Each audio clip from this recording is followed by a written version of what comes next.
Hola, ¿qué tal amigos y amigas? Reciban todos ustedes un cordial, extenso, armonioso saludo, deseando que cada uno de ustedes, donde se encuentren, estén bien y sobre ustedes reine siempre la paz. Y esté presente la riqueza infinita en sus vidas. Bueno, el día de hoy vamos a estar contando algunas cosas de noticias que se han presentado justamente entre el 25 y el 26 de junio.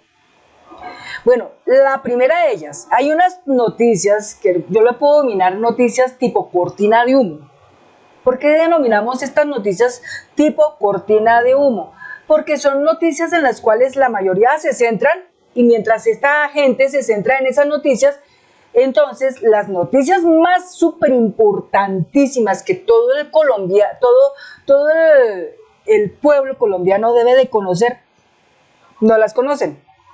Vamos a hablar entonces cuáles fueron esas noticias tipo cortina de humo. Vamos a poner como ejemplo la noticia que salió del magistrado y vicepresidente de la Corte Constitucional, el señor Jorge Enrique Ibáñez, quien vino a referir a Revista Semana que supuestamente lo estaban chuzando. Entonces Revista Semana no se quedó ni corta ni perezosa con Vicky Dávila y empezó a crear todo un ambiente donde decían que a los magistrados los estaban chuzando, que en el gobierno de Petro estaban chuzando a los magistrados, a las cortes, que eso era delicadísimo, en fin. Entonces inmediatamente el presidente se entera y salió en los medios a desmentir esto y dijo, no, aquí este gobierno no ha chuzado, pero los anteriores sí nos chuzaron. Entonces, todo esto se movió y algo muy curioso salió de toda esta crónica. Decía así, dice, mire, yo no soy víctima y eso que nos quede muy claro. El magistrado vicepresidente de la Corte Constitucional, Jorge Enrique Ibáñez, ha desmentido las afirmaciones de Vicky Dávila sobre presuntas interceptaciones. Hay unas situaciones irregulares que se han presentado. El magistrado y vicepresidente de la Corte Constitucional, Jorge Enrique Ibáñez, después de rendir su versión en la Fiscalía sobre presuntas interceptaciones en su contra, dijo que no ha formulado ninguna denuncia y que lo que hizo fue comentarle al presidente del Alto Tribunal, magistrado Jorge Fernando Reyes, sobre su preocupación que por ello no ha formulado nada, ¿sí? Ninguna denuncia penal. Dice también que no es parte de ningún proceso, que no hace parte de ningún proceso judicial. También asegura, no me voy a constituir parte de ningún proceso judicial y cuando hay esas situaciones irregulares, uno está en la obligación de informarlas a la autoridad correspondiente. Según dijo, las pruebas cuentan con reserva porque entraron en un proceso en la Fiscalía. Sin embargo, contó que se trata de indicios indicios y que no tienen elementos técnicos de juicio para decir eso que corresponde a la conducta relacionada si sí o no. Simplemente son indicios y explicó que por reserva los elementos entregados al ente investigador son evaluados. Entonces esa fue una de las cosas. Explicó también que este tipo de intervenciones en los teléfonos celulares puede durar muy poco tiempo. También dijo de que había una interceptación telefónica, especialmente que con ayuda de medios telemáticos se puede hacer en un momento y se puede levantar esa intervención telefónica. También eso lo afirmó. Entonces, como nos damos cuenta aquí, frente a esto, podemos pensar lo siguiente. Todo es un show mediático tramado por Vicky Dávila, por este magistrado uribista, Jorge Enrique Ibáñez, con un propósito, con un fin, y es desviar la atención del ciudadano colombiano hacia esta noticia y quitarle la atención a otras noticias muy importantes que en este momento ruedan. Desde esta semana empezó a rodar una noticia tremenda que fue lo que pasó en señal investigativa con la entrevista que hubo del director de la revista Raya y el ministro de Defensa, Iván Velázquez, en la cual se contó que se había desaparecido una cantidad de armamento, más de 630.000 cartuchos, más de 2.200 granadas de mano, y que cuando estaban haciendo las capturas de todos estos bandidos que pertenecen unos al clan del Golfo y de otras, así, en el clan del Golfo, encontraron entre lo que incautaron, entre lo que decomisaron, entre todo eso que recogen de los bandidos, encontraron precisamente cartuchos de esos que corresponden a la serie de aquellos que en esa ocasión se perdieron en el 2019 a través de la policía de Urabá, porque Urabá pues es como la cuna de este grupo paramilitar del clan del Golfo. Entonces, aquí ellos sacaron las deducciones de que en el gobierno de Iván Duque, este gobierno se prestó para ayudar o darle armamento, material bélico al clan del Golfo. Y ahora, cuando vienen y los atrapan, se encuentran esas cosas. Entonces, esa es una noticia bomba. Otra noticia también tremenda fue la captura de 14 uribistas. Muchos de ellos pertenecen a un grupo paramilitar de la Cordillera. Entre esos, pues la Cordillera es un grupo militar de donde pertenece un paramilitar de alias Calzones, que es un aliado de Álvaro Uribe Vélez. Entonces, esta noticia pega fuertemente. Entonces, ¿qué tiene que hacer el uribismo? Empezar a buscar mecanismos para desviar la atención del colombiano y quitarlo de esas noticias y ponerlo en otra de menos trance. En este caso, lo que sucedió con el magistrado y vicepresidente de la Corte Constitucional, Jorge Enrique Ibáñez, ¿correcto? Pero no solamente pasó eso, también sucede que otra noticia que se estalló, que también afecta al uribismo, fue la pérdida de 28.000 millones en la SAE, pero no dicen los medios las fechas. Entonces, el presidente Gustavo Petro, a uno de los periodistas que se llama Ricardo Ospina, que viene siendo parte de la Contraloría General de la República, entonces, por un comunicado de prensa que emitió esta institución, sale el presidente Gustavo Petro y le dice: señor Ricardo Ospina, ¿usted por qué no pone la fecha de los robos a la SAE? ¿Le molesta hacerlo? ¿Le molesta señalar que la SAE se la robaron en el gobierno Duque y no en el de Petro? ¿Induce a engaño al lector? ¿Se repite aquello de magistrados evacuados en helicópteros, entre comillas, que resultó ser una real mentira y canallada? Vean, todo eso así. Porque sencillamente el señor Ricardo Ospina, que pertenece al Departamento de Prensa de la Contraloría General de la República, Colombia, reporta graves irregularidades en el manejo de los bienes de la mafia por parte de los activos SAE, con hallazgos fiscales, es decir, posible pérdida de 28.000 millones de pesos, pero no dicen absolutamente fechas. Entonces, todo esto explota. Y así es de esta manera que parece ser que la FLIC quisiera callar al presidente para que no siguiera denunciando, para que no siguiera contando todo lo que está pasando, que también es obviamente grave que esto suceda. Pero no solamente eso pasó, también pasó otra cosa, que a raíz de esto venimos los colombianos a enterarnos de que el oro que entregó las FARC a la SAE para reponerle a las víctimas del proceso de paz se perdieron en el gobierno de Duque. Y hay una nota muy curiosa que Mr. Aarón, ¿no?, hizo el 19 de noviembre del 2023. Tal vez muchos la leyeron, como tal vez pronto no la leyeron. Pero esa nota, pues aquí dice una parte, pero yo les voy a traer la nota real de todo lo que dice esta nota. Esta nota del día del día 19 de noviembre del año 2023 está expresada así. Una pregunta: ¿dónde están los billones de la paz? La auditoría pendiente en la SAE.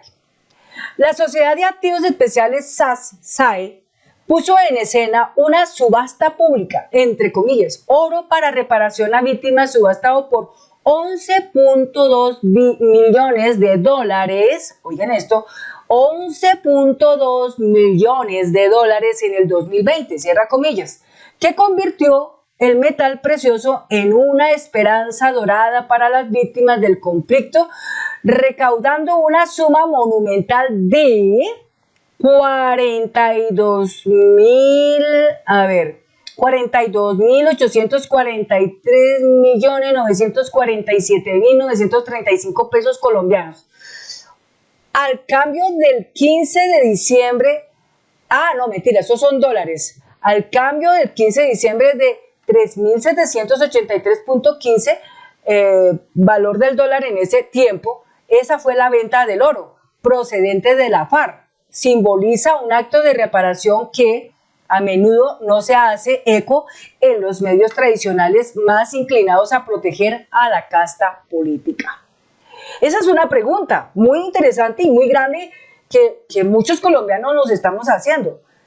Esa cantidad de oro que tomaron de las FARC y las llevaron a la SAE, que era para reponer a las víctimas del conflicto, todas esas personas que la necesitan, ese dinero se esfumó, se perdió. ¿Para dónde se fue? Y más exactamente porque fue en el 2020, en la época de la pandemia. Entonces dice así: las FARC han mostrado voluntad de reparar, pero el silencio mediático prevalece. Obvio, los medios tradicionales siempre están amparando a esa casta política y por ende no van a decir las cosas que pasaron. Entonces los medios alternativos son los que tienen que entrar y buscar, explorar, investigar, analizar, revisar cuidadosamente y finalmente sacar la verdad y contársela a los colombianos para que se den cuenta realmente de dónde fueron todos esos monumentales robos que hicieron. Porque esto del oro que dio, este oro que la FARC entregó a la SAE para la reparación de todas estas víctimas, de estas personas esperanzadas, víctimas del conflicto armado por muchos años, no lo entregaron, se perdieron, se lo robaron. Entonces, Daniel Mendoza dice, se enfrenta al reto de auditar el legado financiero de su antecesor, mientras que Iván Duque, líder en aquel entonces, permanece en silencio. La nación se pregunta, ¿se dispararon los billones de la paz en el aire? ¿Qué respuestas puede ofrecer a las dudas crecientes de que estos fondos pudieron haber sido malversados bajo su administración? Porque al revisar el informe de la SAE, en la entrevista que relacionó YouTube Watchtal, no menciona este tema. El contraste entre la reparación prometida y la realidad es palpable. El pueblo colombiano espera y merece una gestión financiera con integridad y claridad. La paz tiene un precio, pero su valor es incalculable. La transparencia no es solo una expectativa, es un compromiso con el futuro de Colombia. Ojalá que Transparencia, Abairraga, Petro Gustavo pudieran analizar este tema con detalle. Fue mucho dinero que debe ser auditado. Esa fue una nota que sacaron en esa época del 2023. Una nota que tal vez los medios de comunicación no lo dijeron, se quedaron calladitos, nadie lo contó, ¿sí? Nadie lo contó. Pero los medios de comunicación sí se han prestado para estar haciendo sus males, ¿no es cierto?, contra el gobierno de cambio. Contra el gobierno de cambio. Entonces, siempre va a existir esta clase de personas que lamentablemente como el señor Ricardo Ospina, sacan unas cosas que no van al caso. Porque, por ejemplo, Ricardo Ospina dice así, dice: presidente, buenos días, gracias por leerme. Primero, le agradezco las lecciones de periodismo, lamento que no se tome el trabajo de leer el comunicado de la Contraloría General de la República Colombia, que está adjunto en el post, en donde se ven claras las fechas de la auditoría, en donde, entre otras cosas, muestra la pobre gestión de la activo SAE en su gobierno. O sea, como siempre, mirando a ver cómo atacan en una forma inapropiada, atacan sin tener argumentos, atacan sin conocimiento, sin tener presente una investigación exhaustiva de todo lo que está pasando, y simplemente así, a vuelo de aire, atacan. Entonces, pues es tremendo. Obviamente el presidente pues también sale y le canta sus verdades. 2, dice el señor Ricardo Ospina en el punto 2, dice: lamento que su fuente de información sean las bodegas radicales adeptas a su gobierno, porque yo no fui el periodista que habló de magistrados evacuados en helicóptero, pero sí reporté que al menos un magistrado tuvo que regresar al Palacio de Justicia por temor a las graves amenazas contra su integridad originadas en sus barras bravas. Si nosotros vamos y examinamos una entrevista que sucedió en Tercer Canal, a quien entrevistaron en ese momento fue a Amelia Pérez, y en ese momento a Amelia Pérez le preguntan que por qué ella había pasado la carta, que por qué había renunciado a la terna, que por qué ya no quería ser la fiscal general de la nación. Y ella lo dijo muy claramente: porque fue amenazada por personas del Clan del Golfo. Entonces, ¿esto qué nos está diciendo? Que hay alianzas del Clan del Golfo, tal vez con los magistrados de la Corte, o tal vez la señora Marta Mancera hizo algunas amenazas hacia la Corte y esto después repercutió en que así fuera la elección finalmente de Luis Adriana Camargo. O sea, hay muchas preguntas ahí que surgen y uno se queda como pensando, ¿qué pasó aquí? ¿Ve? Entonces, de todos modos, ya nosotros los colombianos sabemos que las relaciones que existen en el Clan del Golfo con el uribismo son palpables, son notables, o sea, por esto y por lo otro. Entonces, esto es un escándalo.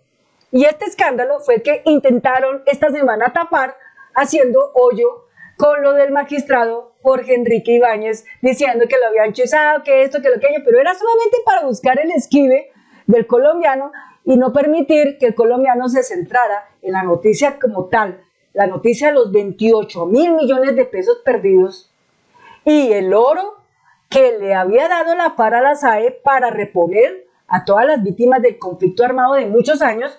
Entonces, si ven, esa noticia con la otra, más el armamento, son bombas fulminantes, más la captura de los 14 uribistas que hacen parte del grupo paramilitar La Cordillera, pues terrible.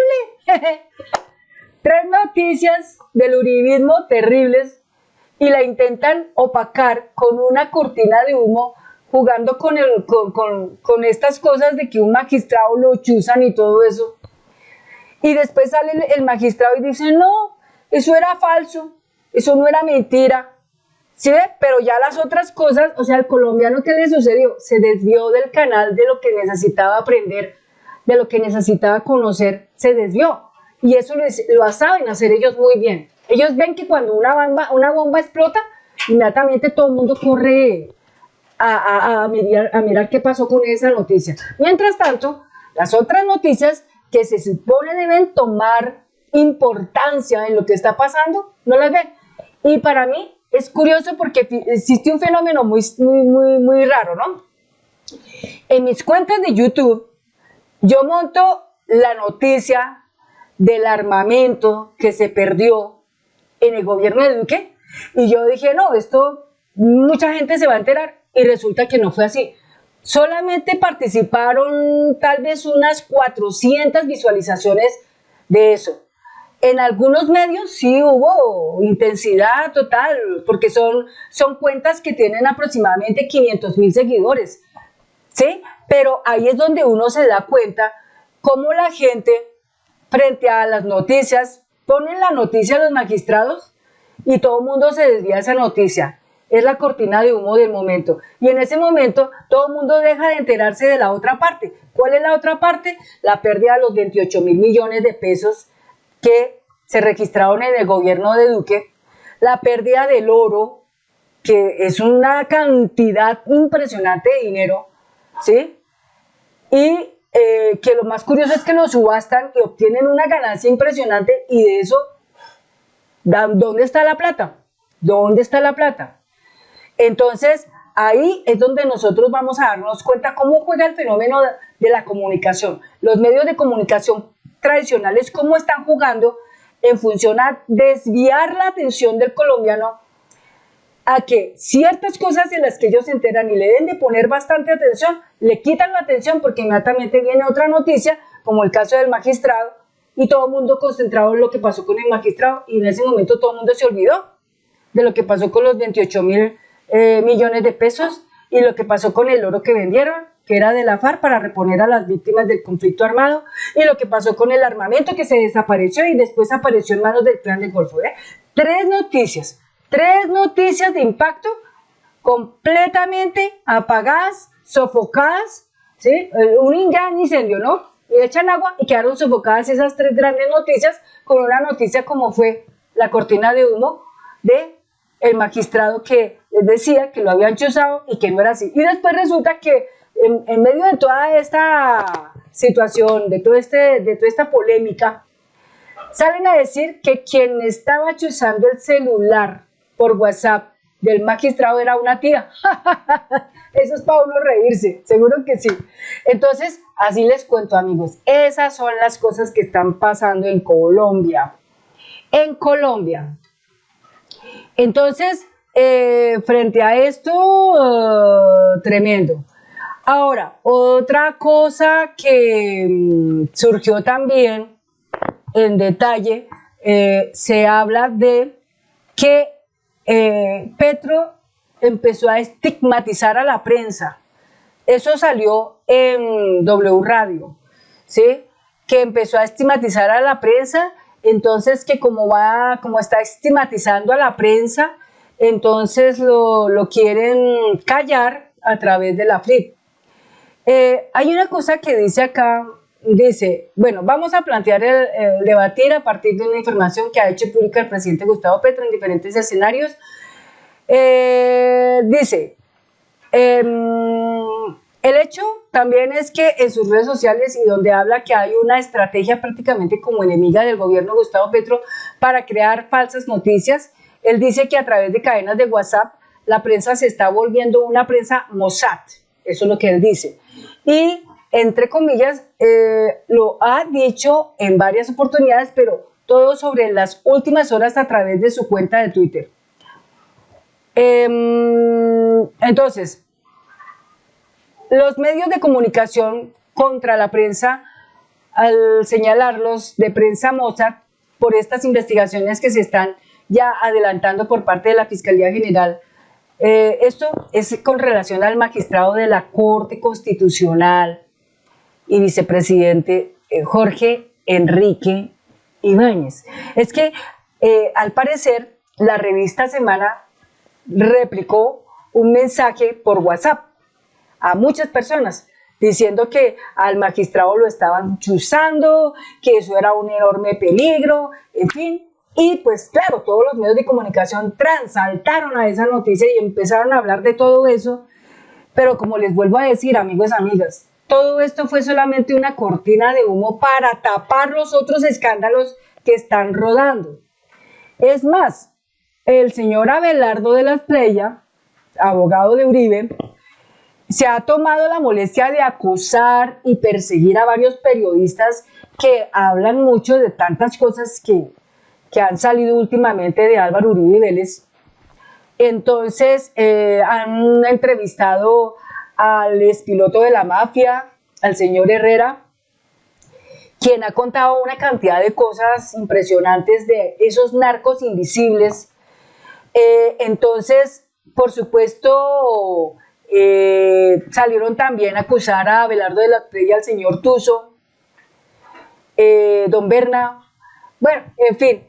Entonces, esto es una cosa que no termina. Lo cierto es que Abelardo La Espriella tratando de tapar huecos, ¿no es cierto? Mandando mensajes intimidantes y acosadores a los periodistas, diciéndoles que se retraten de lo que están diciendo, y los periodistas dicen, nosotros no nos vamos a retratar porque estamos hablando las verdades, ¿sí? ¿Por qué? Porque tienen pruebas. Si las pruebas existen, se puede atacar, pero si las pruebas no existen, pues el que no las presenta es el que queda como un oso, como un payaso. Entonces, todas estas cosas así, en las últimas horas, pues ha fomentado un malestar tenaz entre el gobierno y entre la prensa. Entonces, a raíz de eso, la FLIP está pensando buscar la manera de callar al presidente, pero es que no se puede callar el presidente, porque si están pasando todas estas cosas, con más veras tiene una obligación enorme el presidente con el pueblo colombiano de estar diciendo pues todo lo que está sucediendo, y de hecho pues RTBC está también fomentando las noticias, RTBC está mostrando todos estos detalles. Entonces acá simplemente todos tenemos que estar muy alerta de todo lo que está pasando en el medio de las noticias. Pero amigos, amigas, lo más importante de todo aquí, lo más importante es que cada uno se concentre en hacer lectura juiciosamente de todo lo que está pasando. Yo digo que es muy bonito y muy rico, enriquece enormemente la parte histórica de nuestro país cuando las personas, muchas, no pocas, sino muchas personas se enteran de lo que está sucediendo en Colombia, porque eso nos da un grado de que nosotros tenemos la posibilidad de que en el 2026 volvamos a ganar la población progresista, vuelve a ganar las elecciones, vuelve a tener el poder. Volver a tener el poder significa seguir limpiando más a Colombia de estos clanes, de toda esta casta política corrupta que existe, y poco a poco el país va tomando fuerza para convertirse como lo que debe ser, una potencia de vida de nivel mundial. Entonces, la tarea que nosotros siempre tendremos los colombianos es investigue, ¿sí? Porque investigando estamos enterados de lo que está pasando. Aprender a distinguir dónde están las cortinas de humo, porque cortinas de humo están permanentemente saliendo, pero recordemos que las cortinas de humo salen es porque simplemente están esquivando los golpes certeros que el gobierno de Gustavo Petro le está dando a los uribistas, a toda esta gente corrupta. Entonces a ellos no les gusta que el colombiano de a pie se entere de esas cosas. No les gusta que el colombiano analice. No les gusta que el colombiano empiece a salir de ese estado en que anteriormente nos encontramos, la mayoría. Anteriormente la mayoría éramos como idiotas, como tontos, como que no despertábamos. Entonces, pues todo lo comíamos entero, no mirábamos con detenimiento las cosas, y los que lo hacían eran muy poquitos. Entonces, ahorita somos ya muchos. Uno se puede dar cuenta cuando la gente comenta. La gente cuando comenta, muchos están ya despiertos, enterados totalmente de las cosas. Mientras tanto, si, por ejemplo, un video registra 20,000 visitas y fueron 2,000 likes, por ejemplo, fueron aproximadamente 300 comentarios, revisa uno los 300 comentarios, y de los 300 comentarios por lo menos 297 personas están despiertas, 3 están aún dormidos, pero 297 personas están despiertas. Eso nos está diciendo ya mucho, estadísticamente nos está diciendo mucho. ¿Qué nos dice? El pueblo colombiano finalmente despertó, se dio cuenta de lo que está sucediendo en Colombia, se dio cuenta que Colombia tiene capacidad para poder producir tanto dinero, y no necesariamente con el polvito blanco. Puede generar tanto dinero este país porque simplemente es un país extremadamente rico en recursos naturales, rico en su minería, rico en aguas, rico en flora, rico en fauna. En tanta cosa es este país tan altamente rico, no necesita del polvito blanco. Y aparte de eso, la idiosincrasia que tiene la cantidad de gente colombiana es impresionante, porque el colombiano, si en algo que se destaca es que cuando sale de Colombia, como sea, si por allá le tocó pasar hambre, no se deja morir de hambre. ¿Por qué? Porque es una persona idiosincrasta. En fin, amigos, amigas, eso es todo y pues Dios mediante, en otro video estaremos mostrando más detalles. Muchas gracias y que tengan un hermoso día. Hasta pronto.